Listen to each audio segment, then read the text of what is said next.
Hello mga maestro, welcome back again to our channel. And Thursday ngayon, no? Nasa office lang tayo dahil hindi tayo masyadong nakakalabas ngayon. At medyo mainit na rin yung panahon. Ngayon, it's lunch time. And isang knowledge na naman muna na yung ating gagawin habang ako ay nagpapahinga. And naisip ko lang na makipagkwentuhan sa inyo. So, ito na nga yung finality, yung decision ng Supreme Court between the long-standing issue of overlapping of practice ng architects and yung civil engineers. Pero palagi kong sinasabi na itong kasong ito ay nilagay lang sa kanya-kanyang function, no? Yung trabaho ng bawat professional, no? Like yung architect ay sila yung mag-prepare, sign and seal the architectural documents, no? Kami. And yung structural documents ay ibibigay naman natin sa mga kaibigan nating civil and structural engineers. So sa tingin ko tama lang din na ma-delineate, no? Kasi historically, noong unang panahon, magkapareho ng practice yung architects and civil engineers dahil siyempre kakaunti lang din sila noon. So, nagkaroon ng overlap.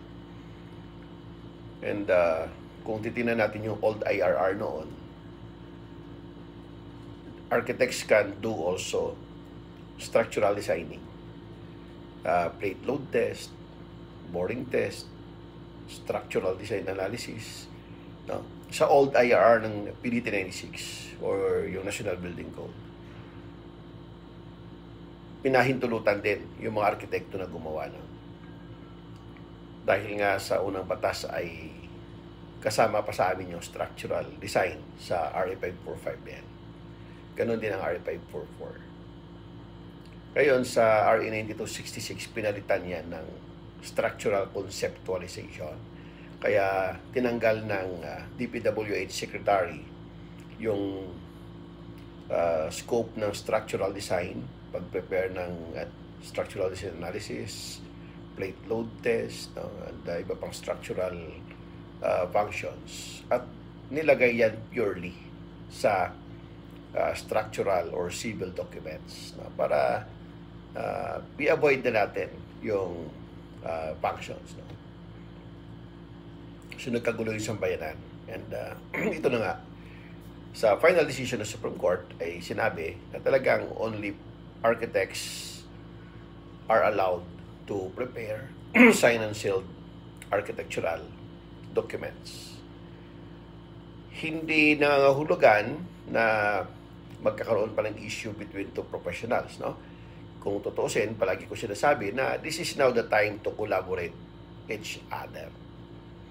Kasi kung meron kaming transaction, hindi naman namin magagawa yon without the collaboration of other professionals like civil or structural engineers, electrical, mechanical, plumbing and sanitary, electronics, geodetic engineering, no? So, lahat na yan dapat ay mag-collaborate doon sa isang project. And mabuhay naman ang lahat ng professionals. So, hindi ito time para medyo ang dating ay nakikipag-away tayo sa mga kaibigan natin, mga civil engineers or structural engineers because of that case. Pero ito yung time that we will work hand in hand. We will work in collaboration with them dahil yun ay sa ikakaganda naman ng functions, practice of profession, and sa ikabubuhay ng pamilya ng bawat isa sa atin. So yun naman ang goal, no?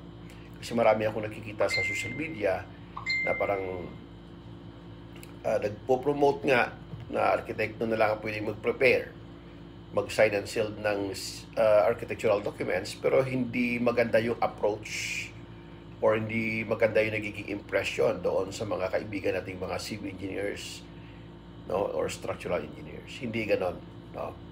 Dapat nga it's the time for us na mas magiging malapit sa kanila dahil kailangan natin yung isa't isa sa mga projects na ating dinidesign. No, kung ikaw kahit mag-design ka ng architectural dyan, later on di ka papansinin ng mga civil engineers dahil napakasuplado mo, hindi maganda yung impression sa'yo, ikaw din naman ang problema later on, no? So it's time for us to work hand in hand in every project. So yun lang gusto ko iparating sa ating mga colleagues sa profession, ng mga architects natin na mga kaibigan. Ang pakiusap ko lang din na sana ay huwag nating sayangin itong landmark decision ito sa atin ng Supreme Court, no? Kasi baka mamaya hanggang papel lang ang decision na ito, no? Bakit ko sinasabi yan? Kasi wala na tayong problema sa mga civil engineers, no? Dahil delineate na yung functions natin, and they have their own practice, we have our own practice. Ang palagi kong sinasabi ngayon ay we have to refrain from signing and sealing architectural documents na hindi pumasok sa atin. So, ano ibig ko sabihin? Halimbawa, meron dyan mga hindi architect, hindi rin engineer. Kumbaga yung sinasabi nating illegal practitioners, palagi nating iniiyak sa social media, no, na bakit hindi natin titigil yung mga illegal practice na yan. Ngayon, itong time na to, kung saan meron ng decision ng Supreme Court, kaya nating patigilin yan.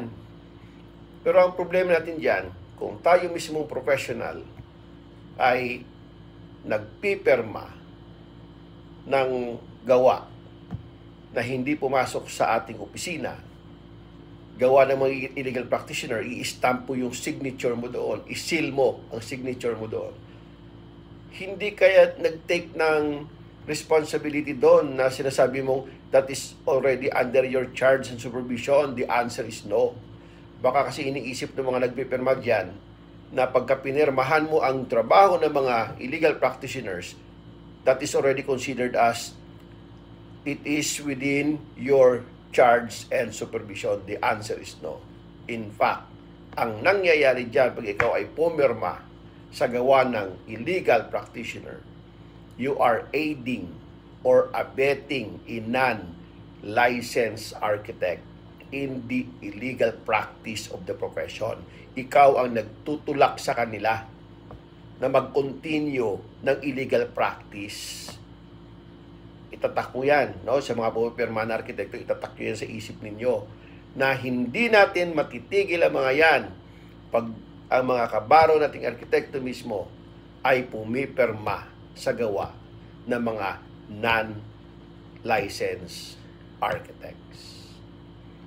Hindi yon under your charge and supervision. You aid them, you abet them to the unauthorized practice of the professions that is only reserved to us, registered and licensed architect. Yan ang pakiusap ko, no? Kasi iiyak-iyak tayo sa social media, hindi natitigil ang illegal practice, maraming illegal practice. Sino ba nagtotolerate ngayon? Diba? Nung nakaraan lang, somewhere in the south, may nakita kami doon. Sa billboard pa mismo, ang nakalagay, sign architect. Somewhere in the north, Pampanga, ang laki ng karatula sa labas ng opisina. Ang laki ng architecture. But he is not a licensed architect. Diba? So, yan lang yung pakiusap natin dahil landmark na to sa atin, no? Ginawa na ng Supreme Court ang kanilang trabaho para maayos ang practice of profession. Pero kung tayo ay hindi titigil sa kakapirma ng gawa ng mga unauthorized person to practice a profession, abay, tayo ang may problema. So yung iba dyan, sumasama yung loob. Pero hindi natin mapapatigil ang illegal practice or unauthorized practices ng profession. Matitigil lang natin ang unauthorized practices na yan pag tayo mismo ay maglinis sa sarili nating bakuran. Yan ang pinaka-importante sa lahat. So sana ay maiparating natin sa mga colleagues natin, no, ang ating goal. Kung gusto nating itigil ang unauthorized practices, yung sinasabi ninyong illegal practices, stop also aiding or abetting a non-licensed architect in the practice of profession. So hanggang dyan lang muna tayo mga kamestro, no? And sana ay may natutunan tayo, no? Even yung mga colleagues natin, no? Dapat ay ma-realize natin. Maraming salamat sa lahat.